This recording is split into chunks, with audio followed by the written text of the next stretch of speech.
नमस्ते, मेरा नाम है माधव और आप देख रहे हैं किसान तक।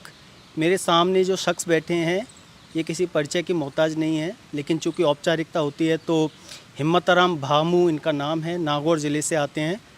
इनको पद्मश्री मिला है पर्यावरण संरक्षण में।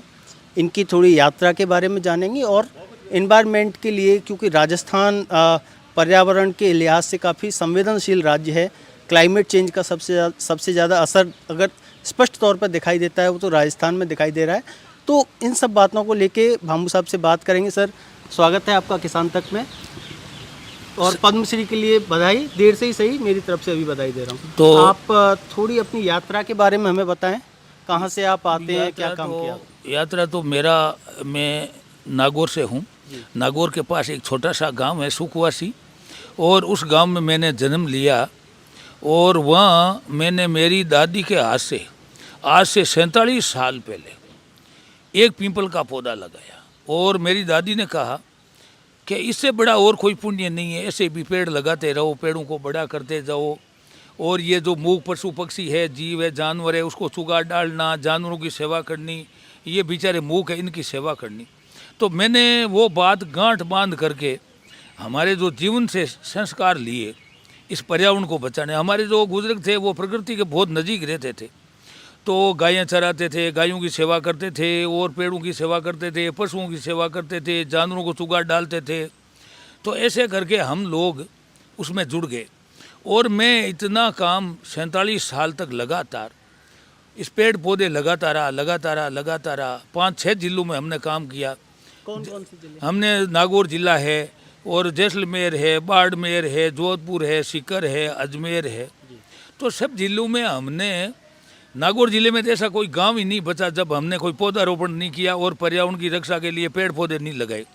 तो ऐसे करते करते 47-48 साल में हमने 5.5 लाख पौधे लगाए, और जिसमें से 3.5 लाख पौधे पेड़ बन गए।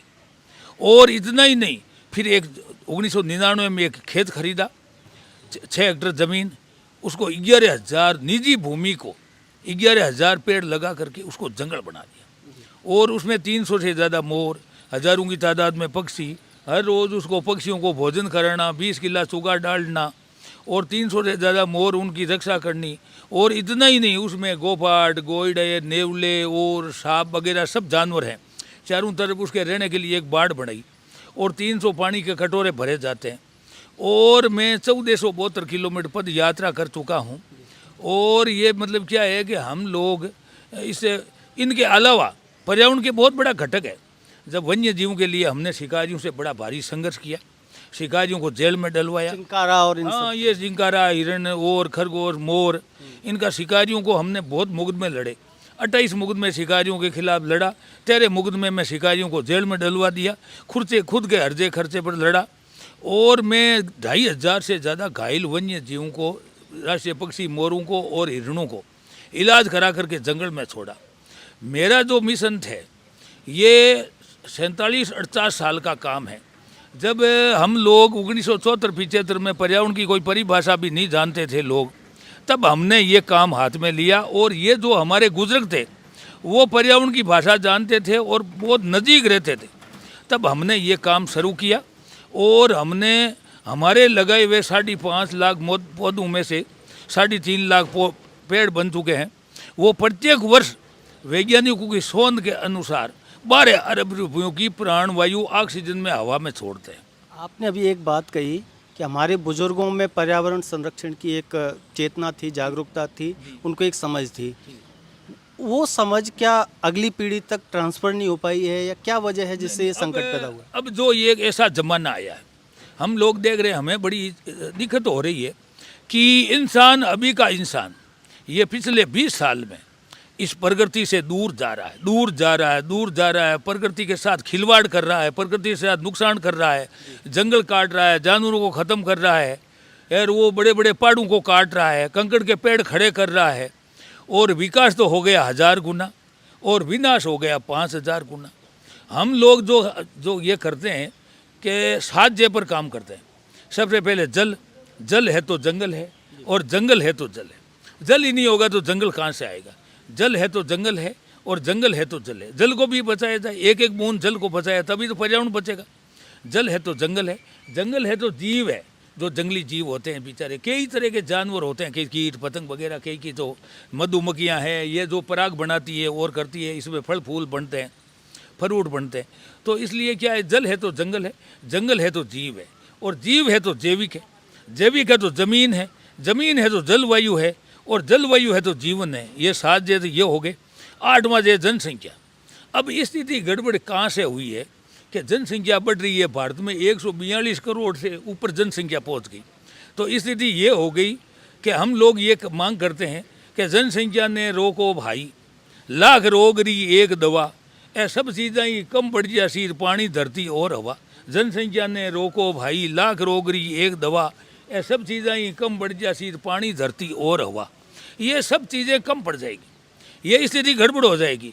अगर हम नहीं चाहते तो 2000 बहुत कम समय बचा है, 2040 तक मानव मात्र के लिए खतरा उत्पन्न हो जाएगा और 52 डिग्री तक तापमान बढ़ जाएगा और आदमी सहन नहीं कर पाएगा। शारीरिक काम रात को होंगे, बाजार रात को खुलेगा, कोर्ट कचहरी रात को खुलेगी, स्कूलें रात को खुलेगी, तरह तरह की बीमारियां की महामारी आएगी, लोग बड़े बीमारियों से भुगतेंगे। तो स्थिति ये है कि ऑक्सीजन की कमी पड़ जाएगी। ऑक्सीजन की बोतलें जो राशन की दुकान की तरह खुलेगी, वहाँ उनको दम घुटना लगेगा, तो ऑक्सीजन की बोतल खरीदनी पड़ेगी। तो इसलिए हम लोगों ने इस पर्यावरण के साथ, इस प्रकृति के साथ इतना खिलवाड़ कर डाला, जिसका देखो 2019-20 में ये कोरोना आया, लोगों को ऑक्सीजन का पता लगा, कई लोग ऑक्सीजन के बिना संसार छोड़कर चले गए, कई लोग जीवित रहे तो उन्होंने 5-5 लाख रुपये की ऑक्सीजन फोकट में ली है। यदि एक बच्चा जन्मता है और जन्म करके और 80 साल तक 9.5 करोड़ रुपये की ऑक्सीजन फोकट में लेता है, तो क्या ऑक्सीजन कहाँ से आएगी? अगर ये इसका बिजली की तरह बिल आना शुरू हो गया तो क्या मानव चुका पाएगा? तो मानव के ये समझ में क्यों नहीं आ रहा है कि 2019-20 में तो ये हालत हुई थी, और अब मानव फिर घूमने लग गया और फिर ये नुकसान करने लग गया, और फिर ज़मीन से तो छोड़ा ही नहीं। मैं तो कहता हूँ वैज्ञानिकों ने बड़ी बड़ी मशीनें बना दी ज़मीन से पानी खींचने के लिए, पर आसमान से पानी खींचने के लिए मशीनें कहाँ हैं? वैज्ञानिकों को मैं भी ये निवेदन करता हूँ। मैं सर आपसे थोड़ा सा एक बात और 2-3 बातें और जानना चाह रहा हूँ। आपके सब ज्ञान इसको देख करते हुए, आपके काम को देखते हुए, एक दिन आया जब सरकार ने आपको पद्मश्री देने की घोषणा की, उस दिन के बारे में बताइए, किस तरह से आपके पास सूचना पहुंची, क्या आपका रिएक्शन क्या था? फिर मैं राजस्थान के पर्यावरण के बारे में बात अब एक चीज़ है, पद्मश्री का तो सर हमें कोई पुरस्कार अवार्ड तो खूब मिले, मेरे को पूरे राजस्थान में 700 से ज़्यादा अवार्ड मिल गए। मेरे को तो ये कोई पद्मश्री का था नहीं, न हमने कोई ये सोचा था। ये तो क्या हुआ कि हमारे काम को देखा और काम को परखा, और वहाँ से दिल्ली से फ़ोन आया कि आपको ये पद्मश्री दे रहे हैं। 2020 की बात है। हाँ, 2020 की बात है। तो मैंने कहा भाई अगर दे रहे हो तो बहुत अच्छी बात है, ठीक है। बाकी हमें तो ये कोई था नहीं, न हमें कोई है, ठीक है। ये तो हमारे काम को मिला है। हमारे को क्या है, आदमी तो हज़ारों लोग हैं, कितने 142 करोड़ लोग हैं हमारे नागौर जिले में। 70 साल में किसको पद्मश्री मिला ही नहीं, तो वहाँ लोग क्या जानते हैं इस पद्मश्री के बारे में। पर बाकी एक चीज़ है कि ये तो ठीक है काम को मिला, पर ये भारत सरकार है ना, ये आदमी की पहचान करती है। ये मैंने पक्का देखा, इन्होंने पहचान की, इन्होंने एक एक आदमी को ढूंढ करके निकाला, नहीं तो कौन पूछता है। बिल्कुल ही हमारे जैसे तो लोग करते करते मर जाते ऐसे ही। तो ये जो पहचान है आपकी और आपका काम है, आप अपनी अगली पीढ़ी तक किस तरह से लेके जा रहे हैं? मतलब हम वो अगली पीढ़ी के देखे ये लेकर के जाते हैं। मैं भारत में 14 स्टेटों में मेरे को बुलाया गया है, बड़ी बड़ी यूनिवर्सिटियों में बुलाया गया है। तो मेरे को क्या है कि 2030 तक लगभग कोशिश ये है कि 50 लाख बच्चों से मिलना है, बच्चों को प्रतिज्ञा दिलानी है, इस पर्यावरण को बचाने के लिए ये प्रतिज्ञा दिलानी है, पेड़ लगा करके उसको बड़ा करे ये प्रतिज्ञा दिलानी है, पेड़ को नमस्कार करिए ये प्रतिज्ञा दिलानी है, और उनको संस्कारवान बनाना है कि वो अभी अभी संस्कार ले लेंगे और इस पर्यावरण के बारे में तो ज़रूर ये समाधान होगा, और ये आने वाले समय एक बड़ा विकास का होगा, ये पर्यावरण का जो सुधार होगा। तो इसलिए हम लोग बच्चों को जागृति पैदा करते हैं। मैंने 3,66,000 बच्चों को एक ऐसी प्रतिज्ञा दिलाई कि दीपावली पर फटाखा नहीं जलाना, घर घर घी के दीपक जलाना।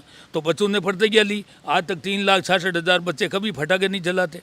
तो हमने क्या है कि जल है, जंगल है, ज़मीन है, जीव है, जैविक है, जलवायु है, इसके बारे में बच्चों को पाठ पढ़ाना है। मेरा आपसे आखिरी सवाल ये है कि जलवायु और खेती दोनों का बहुत नज़दीकी संबंध है, आपस में जुड़े हुए विषय हैं, और जलवायु परिवर्तन का सबसे ज़्यादा असर हमारी खेती पर देख रहे हैं। तो उस समस्या को आप कैसे देख रहे हैं और इसके समाधान क्या हो सकता है? मैं समाधान के लिए ये है कि हम भारत सरकार से और राज्य सरकार से ये प्रार्थना करते हैं कि हर घर में गाय रखी जाए और गाय का अनुदान दिया जाए। और ये महात्मा गांधी नरेगा रोजगार गारंटी चल रही है, ये लोग फालतू के पैसे जा रहे हैं, तो गाय से क्यों जोड़ दिया जाए? तो गाय से जोड़ने से क्या है कि घर घर में किसान गाय रखेगा तो गोबर होगा, गोमूत्र होगा, गाय का घी होगा, दूध होगा, दही होगा, छाछ होगी, राबड़ी होगी, तो उनके खाने के लिए तो हमारा किसान मजबूत होगा और जैविक खेती होगी, जैविक खेती बढ़ेगी। एक तो ये बात है।